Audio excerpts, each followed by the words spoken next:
My girlfriend sold my late grandfather's classic Mustang while I was at work to fund her influencer trip. She texted me a picture of her new designer bag, saying, "Treating myself." I replied, "Good, you'll need it for court." Then I canceled her credit cards and reported the car stolen. I'm sitting in my garage, staring at the empty space where my grandfather's car should be. It's a 1967 Ford Mustang, cherry red, and it was his pride and joy. He left it to me when he passed away 3 years ago, and I've spent nearly every weekend since then working on it. It wasn't just a car, it was my last real connection to him. The smell of the old leather and gasoline was the smell of my childhood. Yesterday, that space was filled. Today, it's just a few oil stains on the concrete and a gaping hole in my life. My girlfriend, Jenna, 33, and I have been together for 4 years, living together in my house for the last 2. I'm 36, I own a small contracting business, and I work with my hands.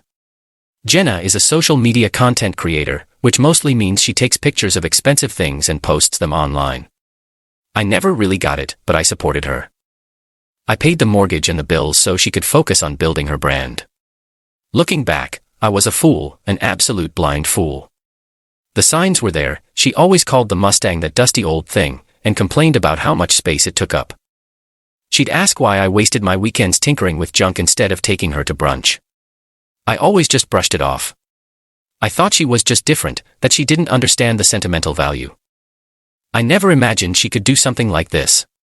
This morning, I left for a job site at 6 a.m., same as any other day.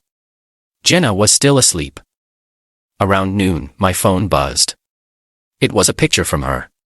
She was posing in front of some fancy-looking hotel lobby, holding a brand-new designer handbag that costs more than my monthly mortgage payment. The text read, "Finally treating myself to something nice. This influencer life is paying off." I just replied, "Looks nice." I was busy, trying to manage a concrete pour before the rain started. I didn't think much of it. I got home around 7 p.m., exhausted and covered in dust. The house was quiet. I figured Jenna was out with her friends, celebrating her new bag or whatever. I showered, made a sandwich and went out to the garage to work on the Mustang's carburetor for an hour before bed. And it was gone.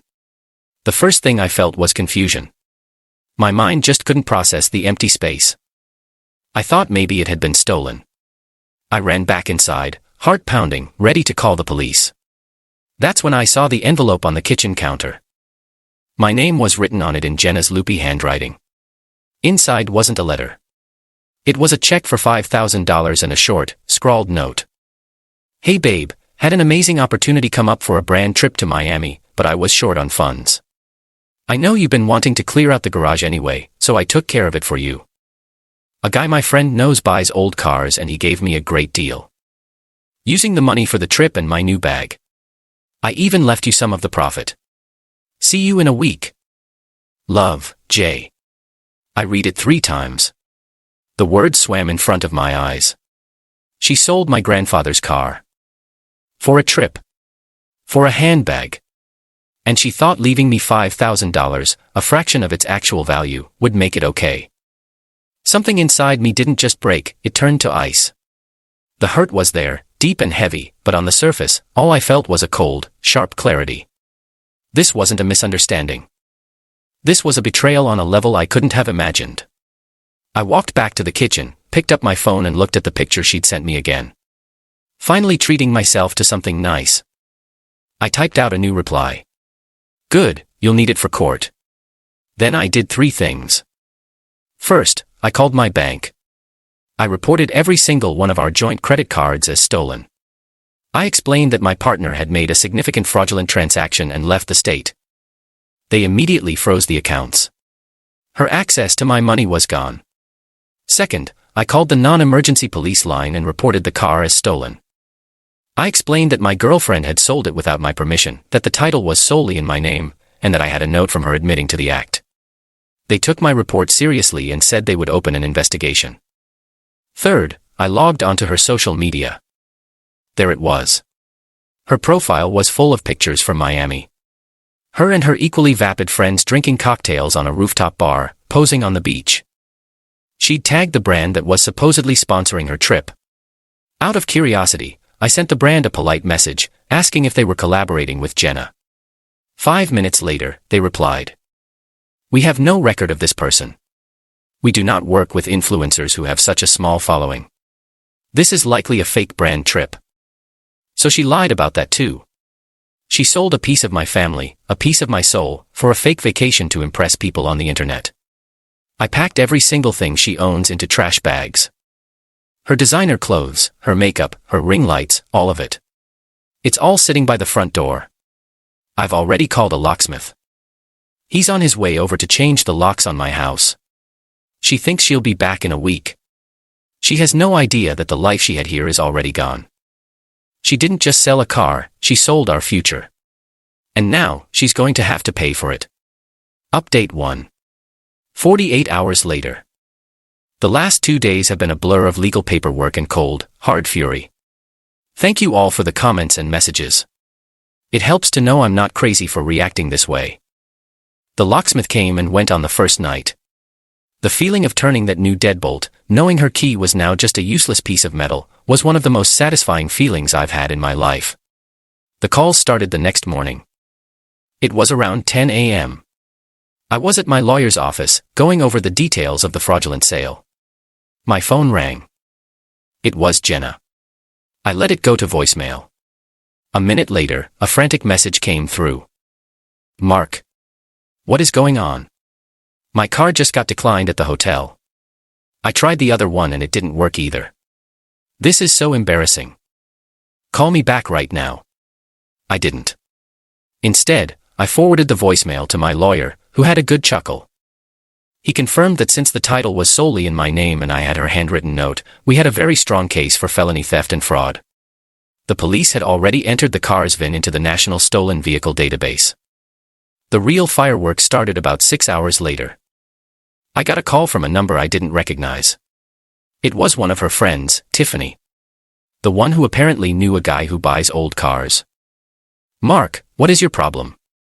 She shrieked into the phone. "Jenna is stranded. The hotel kicked her out because her payment didn't go through. You can't just cut her off like that." I kept my voice calm and even. "Tiffany, you participated in the theft and sale of my private property. I'd be very careful about what you say next. The police have your name as a person of interest in an active investigation." The silence on the other end was beautiful. I could practically hear the gears turning in her head as she realized she was in serious trouble. She mumbled something about not knowing and hung up. Jenna's social media post stopped abruptly. The glamorous pictures of Miami nightlife were replaced by a wall of silence. I can only imagine the panic that was setting in. No money, no hotel, and now her friends were likely backing away, not wanting to get dragged into a police investigation. This morning, the other shoe dropped. I got a call from a detective. They had located the car. Apparently, Tiffany's guy was a shady, unlicensed dealer who operated out of a warehouse. He bought the Mustang for $15,000 cash, no questions asked, because Jenna had a copy of an old registration and a sob story about needing money to escape an abusive boyfriend. She forged my signature on a bill of sale. The dealer, now facing his own legal issues for purchasing stolen property, had already sold the car to a legitimate classic car collector in another state. The detective told me it was a mess, but they were working on recovering the vehicle. He also told me they had issued a warrant for Jenna's arrest on charges of grand theft auto and forgery. The best part? Because she used the mail to send the forged documents, she might also be looking at federal charges. My lawyer advised me to send her one final formal communication. I drafted an email with my lawyer CC'd.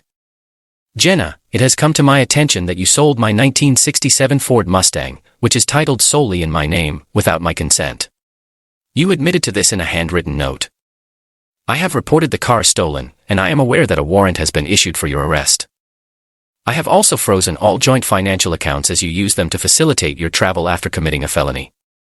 Your belongings have been packed and are being moved to a storage unit. You can arrange to have a third party retrieve them once you have dealt with your legal situation. Do not contact me again. All future communication must go through my attorney." I hit send about an hour ago. I haven't gotten a reply yet. Her parents called a little while ago. Her mother was crying, asking how I could do this to her, how I could be so cruel as to have her daughter arrested. I asked her a simple question. Did you raise your daughter to believe it's okay to steal from the people who love her? She didn't have an answer for that. She just kept saying, I was ruining Jenna's life. No, I said, my voice is cold as steel. She's ruining her own life. I'm just holding the door open for the consequences. I hung up.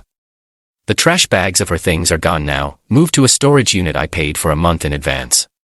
My house feels quiet. It feels like mine again. This is far from over, but for the first time in a long time, I feel like I'm in control of my own life. Update 2, 1 week later. It's been a little over a week since I found out about the car. The quiet in my house has been a blessing. I've spent the time cleaning, organizing, and reclaiming my space. I moved my workshop tools around in the garage, filling the empty spot where the Mustang used to be. It still hurts to see it, but now it feels more like a battle scar than an open wound. The legal process is moving faster than I expected. Jenna, realizing she had nowhere else to run, turned herself into the police in Miami. Her parents had to fly down and post her bail. According to my lawyer, she's facing some serious charges, and the district attorney isn't inclined to be lenient, especially given the premeditated nature of the crime and the forgery. The smear campaign I was expecting has begun, but it's been laughably ineffective. Some of her influencer friends started posting vague things on social media about toxic men and financial abuse, trying to paint me as the villain who cut off his poor innocent girlfriend for no reason. It didn't work. I never responded publicly, but the truth has a way of getting out. The story of her stealing and selling a classic car to fund a fake vacation is just too specific, too wild to be spun any other way. People who know me, who know how much I love that car and my grandfather, immediately knew her story was nonsense. The few mutual acquaintances who reached out to me got the simple, unvarnished truth. Most of them were horrified on my behalf. Jenna's parents tried to intervene again. Her father, a man who has never once shown me a shred of respect, called me and offered to make this right. His version of making it right was for me to call the DA and drop the charges. In return, he would pay me back for the car. I asked him what he thought the car was worth. He confidently said, well, she got $15,000 for it, so let's say $20,000 for your trouble. I laughed. I actually laughed out loud. That car, in its current state of restoration, was conservatively valued at over $50,000. Fully restored, it would be closer to $80,000. But its sentimental value is something you couldn't possibly understand. So, no, I will not be dropping the charges. He started yelling then, calling me ungrateful, saying I was throwing away a 4-year relationship over a stupid car. You're right, I said. I am throwing away a 4-year relationship, but it's not over a car. It's over the fact that your daughter is a thief and a liar who values a handbag more than my family, my trust, and my heart. The car was just the weapon she used to prove it.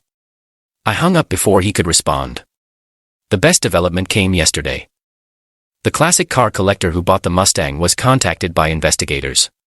He's a wealthy guy who is passionate about cars and has a reputation to protect. He was furious that he had been sold a stolen vehicle and was incredibly cooperative. He has lawyers of his own, and they are now coming after the unlicensed dealer who sold it to him. That dealer, in turn, is flipping on Jenna and Tiffany, offering to testify against them in exchange for a lighter sentence for his own shady practices. It's a beautiful cascade of consequences. My lawyer is confident we will get the car back. It's currently being held as evidence, but the title is clear and my ownership is not in dispute. It's just a matter of time. I received a letter in the mail yesterday. It was from Jenna, sent from her parents' house. It was 6 pages long, full of excuses and blame. She was stressed. She felt neglected. I was always working. I didn't appreciate her. The trip was a chance for her to feel independent. She thought I'd be proud of her for being so resourceful. She never thought I'd react this way. Not once in those 6 pages did she write the words, I am sorry. It was all about how my reaction was hurting her. Her reputation was ruined. She could go to jail. It was all my fault for overreacting. I didn't reply. I just added the letter to the growing file of evidence for my lawyer. She still doesn't get it. She still thinks she's the victim. Some people are just incapable of seeing the wreckage they create. They just walk away from the fire and complain about the smoke. Final update, 3 months later. It's been 3 months, and the dust has finally settled. I'm writing this from my garage, and for the first time in what feels like an eternity, I'm not staring at an empty space. The Mustang is home. Getting it back was an ordeal. It was transported from 2 states away, and there was some minor damage from being moved around so much, but it's here. It's mine. The moment the flatbed truck rolled up my driveway and unloaded that beautiful piece of machinery, I felt a sense of peace I hadn't felt in years. It was over. I had won. The legal battle ended not with a bang, but with a plea deal. Faced with overwhelming evidence, the note, the forged bill of sale, the testimony from the dealer, and Tiffany, who turned on her instantly to save her own skin, Jenna had no choice. She pleaded guilty to felony theft and forgery. She managed to avoid jail time, which I was initially angry about, but her sentence was severe in other ways. She got 5 years of probation, a permanent felony record, 200 hours of community service, and was ordered to pay full restitution. Not the $15,000 she got for the car, but the court-appraised value of $55,000. Her father paid it. He had to take out a second mortgage on his house to write that check. The look on his face when he handed it to my lawyer was, I'm told, a perfect picture of defeated arrogance.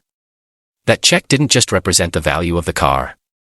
It represented the total cost of his daughter's entitlement. Jenna's life, from what I hear, has completely unraveled. Her influencer career is a joke. The scandal of her arrest and conviction became a small local news story, and the details were humiliating. Her brand is now permanently associated with theft and deceit. Her social media is a ghost town. Her friends, especially Tiffany, abandoned her. She had to sell the designer bags and clothes to help pay her legal fees. She's living back at home with her parents, working a retail job at the mall. There's a certain poetic justice in that. The woman who sold a piece of my soul for a life of luxury is now folding sweaters for minimum wage. I never spoke to her again.